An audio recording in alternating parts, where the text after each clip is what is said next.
So if you've ever felt, just completely paralyzed by your own mental noise, that constant soundtrack of worry or stress, or you're just replaying the same unproductive thoughts over and over, that feeling of being, well, trapped inside your own head. We often treat our minds like this poorly organized filing cabinet full of problems we can't solve, instead of a powerful engine for action. Our mission today is to take a deep dive into exactly how to transform that mental chaos into crystal clear action, leading to a much more effective and, frankly, a better lived life. And we're using the work of Darius Foroux for this, specifically his book Think Straight, as our source material. His whole philosophy is just so pragmatic and really powerful. The idea that clarity in thought is the non-negotiable prerequisite for effectiveness. He really emphasizes actionable strategies over, abstract philosophy. His core assertion is that if you can improve the quality of your thinking, you automatically improve the quality of your life. That distinction, actionable strategies first. That's exactly why we focused on this material. It's meant to be a practical resource. It provides you, the listener, with immediately useful sort of zero-fluff ideas for improving your career, your business, or just your daily focus. Our goal is to synthesize those ideas for immediate application. Okay, let's unpack this. Let's start with what might be the most radical idea in the whole book. Your thoughts are not commands, they're choices. It's truly the foundation of everything else, and he roots this concept in the famous crisis of William James. James, a newly graduated Harvard doctor back in 1869, was just mired in the severe crisis of meaning, battling depression, and these intense, paralyzing thoughts for years. Right, and it wasn't until he came across the writings of Charles Renouvier that he found his way out. Renouvier presented this concept of free will, which James internalized as the ability to choose what he attended to, and, critically, what he believed. He made a deliberate choice to accept the possibility of free will. He understood that even if it wasn't provable, just acting as if he could choose his thoughts was enough to influence his life for the better. The powerful conclusion here is, you become what you think. It's a tremendous, empowering framework for self-improvement. But, and this is important, we have to apply a caveat here, which, the best psychological material acknowledges. While we celebrate the empowerment of free will, we also have to recognize the limitations, particularly when we look at counterpoints from clinical psychology. You're talking about Martin Seligman and the concept of learned helplessness here? That is so crucial for context. Exactly, learned helplessness. It was demonstrated through experiments where individuals faced uncontrollable negative stimuli and, well, eventually just resigned themselves to failure. It highlights that environmental and psychological conditions can severely restrict an individual's sense of agency. So, while this philosophy offers a profound framework for pragmatic self-improvement, especially against general anxiety and worry, we have to be cautious. We can't apply it as a universal cure for deeply ingrained psychological conditions or, systemic barriers. It's a tool for the generally well, not a replacement for professional help. That makes the distinction perfectly clear. The philosophy is a framework for those who can steer the ship but just haven't learned how to hold the rudder. So if we accept that we have this power to choose our mental trajectory, how do we build the strength, the sheer mental toughness to actually follow through? Because that kind of consistency, it requires training, right? Absolutely. And the material connects this challenge directly to the Stoics, specifically Epictetus, who argued that understanding mental processes requires structured, consistent training. The mind is a muscle, and if we stick solely to routine and comfort, we fall into mental relaxation. To maintain and expand optimal cognitive function, we have to invite consistent mental strain. I love that connection back to Epictetus. It makes the whole concept of self-improvement feel less like a modern fad and more like an ancient discipline. The problem is, most of us equate mental training with just consuming more information, right? Yeah. Watching another documentary or reading another article, but that's so passive. It is. The necessary strain comes from deliberate, active choices. Instead of letting your mind default to social media scrolling or passive entertainment, the approach suggests taking up a deliberate challenge, like learning a new, difficult language, or mastering a musical instrument, or tackling a really complex skill set in your job. That choice to embrace discomfort and force synthesis is what nurtures true cognitive growth. Now, anyone who has tried to master a new skill knows this process is never smooth. You hit resistance. You hit frustration. The writer calls this hitting a wall. That wall is fascinating because it's not just normal frustration. It's a specific phenomenon during intense mental work, a moment of profound stress where the mind just freezes and the urge to quit is overwhelming. It's the boundary of the next developmental stage. It sounds exactly like burnout, the point where you throw your hands up and say, I can't do this. How do we distinguish that from genuine exhaustion that requires rest? That's the critical distinction. You're not supposed to view the wall as failure. It's a positive indicator that you are close to breaking through. The strategy is to step away entirely. And the best breaks aren't passive. They aren't watching TV or surfing the web. They are activities that genuinely rejuvenate the mind. Time with friends, physical activity, or deep non-work related leisure. You recharge, and then you return to the task with renewed energy. He even uses this powerful technique of verbalizing, "you don't control me," to sort of externalize the resistance and assess whether the urge to quit is based on fear of difficulty or valid mental exhaustion.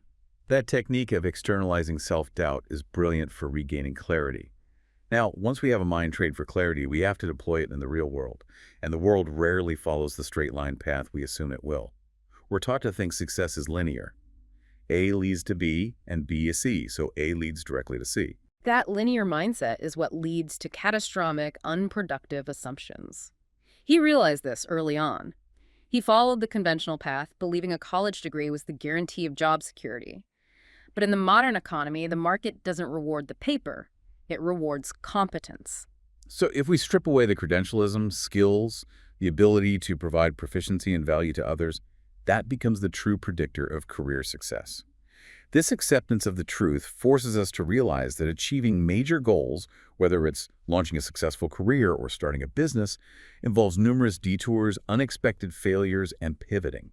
Life is just fundamentally nonlinear. And that reality demands radical flexibility.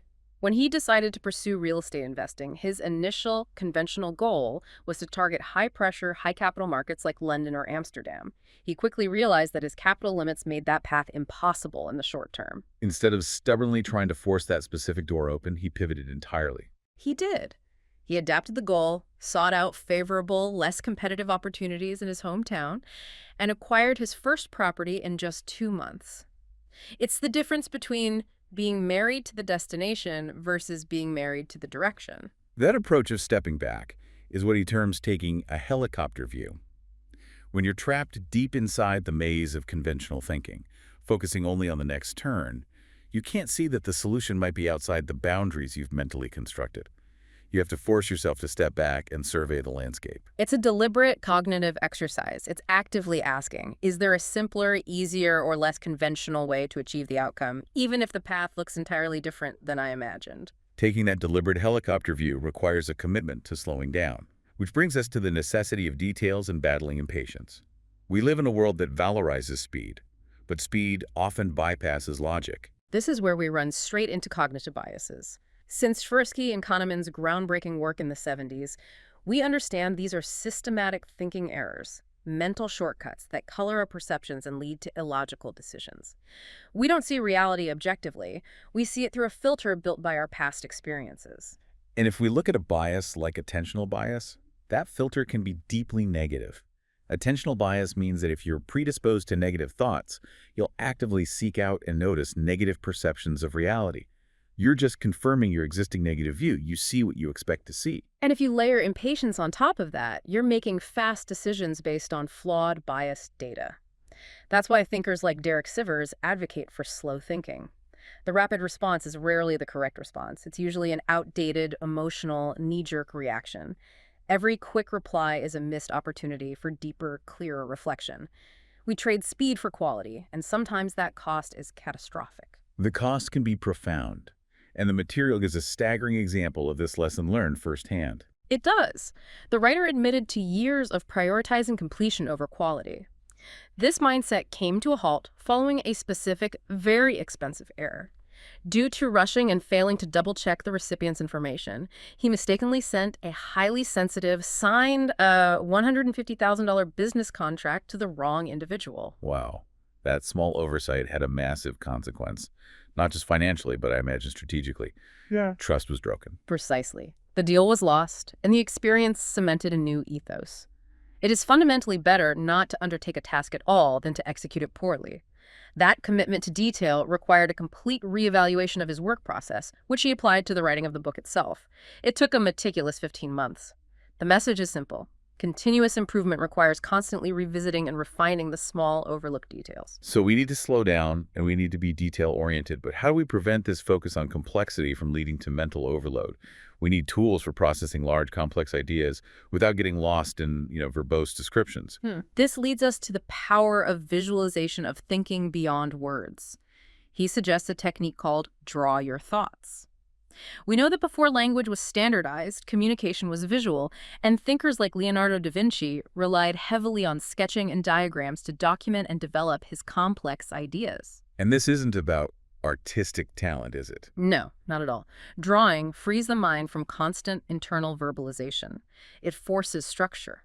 When you try to represent a complex idea in a simple graph, a flow chart, or even basic cartoons, you immediately expose the logical gaps that flowery prose might otherwise conceal. This external visualization prompts reflective editing and massively enhances the quality and clarity of the idea before you ever commit it to text or speech. That's a really practical technique. Now, if visualization helps us manage complexity, what helps us minimize unnecessary complexity? Taking the thinking out of the daily tasks that just chew up our decision energy. That's the power of creating non-negotiable rules and systems. He discusses his own struggle with fitness and weight. For years, he engaged in endless, unproductive mental deliberation. Should I run or go to the gym today? When is the best time? What should I eat?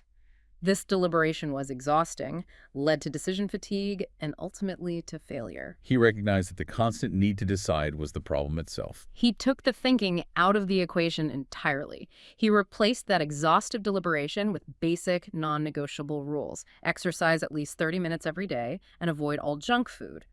Notice the simplicity. These rules minimized the variables, they eliminated decision fatigue, and translated directly into consistent, effortless action.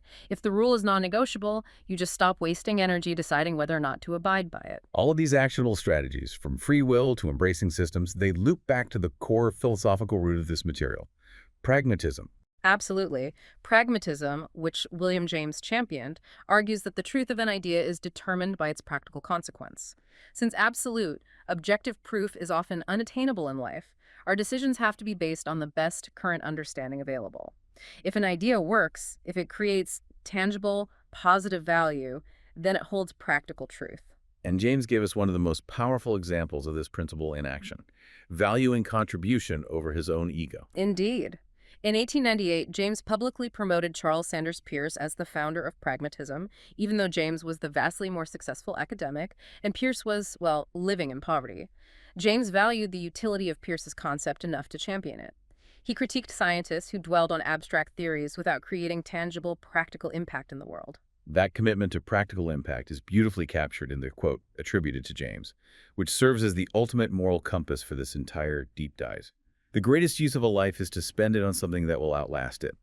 This refocuses all our mental training and clear thought toward creating lasting value for others. To summarize our deep dive, we've covered two core movements. First, the necessity of training the mind to actively choose clarity and embrace free will over mental paralysis. And second, the importance of choosing non-linear, value-driven paths informed by pragmatic caution and an acute attention to detail. So what does this all mean? It connects back to a key lesson shared in the material from the writer's mother. In life, people tend to regret what they didn't do rather than what they did. This reinforces the need for clear thought, not just for peace of mind, but as the direct fuel for immediate, meaningful action. We've seen that true clarity requires ruthless filtering out the noise, whether it's social media, conventional expectations, or our own fear-based mental loops, and focusing instead on personal values and lasting contribution. If true greatness is achieved by spending your life on things that will outlast it, then the real challenge of this entire deep dive is forcing us to tally the score. As you go about your day, consider this. How much time are you currently spending on things that vanish instantly? The worry, the scrolling, the deliberation, versus those mental and physical actions that compound into lasting value for yourself and for the world around you. That clarity changes everything.